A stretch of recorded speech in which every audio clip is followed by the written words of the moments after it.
आपण पाहत आहात कराड टुडे न्यूज.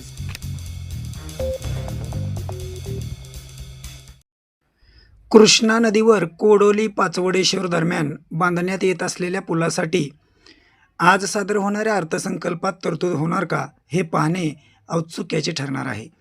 या पुलाचे काम भूसंपादनासाठी लागणाऱ्या निधीअभावी 1.5 वर्षाहून अधिक काळ रखडले आहे. ऑगस्ट 2025मध्ये राष्ट्रवादीचे नेते अजित पवार यांच्या माध्यमातून ॲडव्होकेट उदयसिंह पाटील उंडाळकर यांनी या पुलाच्या भूसंपादन प्रक्रियेसाठी 4 कोटी रुपयेहून अधिकचा निधी मंजूर करून आणला होता.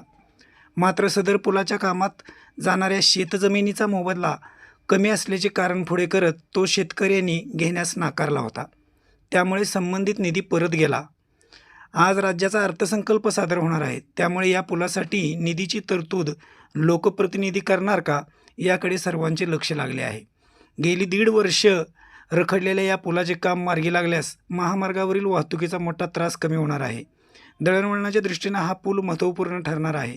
महामार्गावरील 6 पदरीकरणाचे काम अजून वर्षभर सुरू राहणार आहे.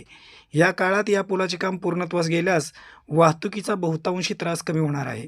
सदर पुलाचे काम डिसेंबर 2023 रोजी सुरू करण्यात आले होते. त्यानंतर वर्षभर काम गतीने झाले. मात्र सध्या 1.5 वर्षाहून अधिक काळ हे काम रखडले आहे.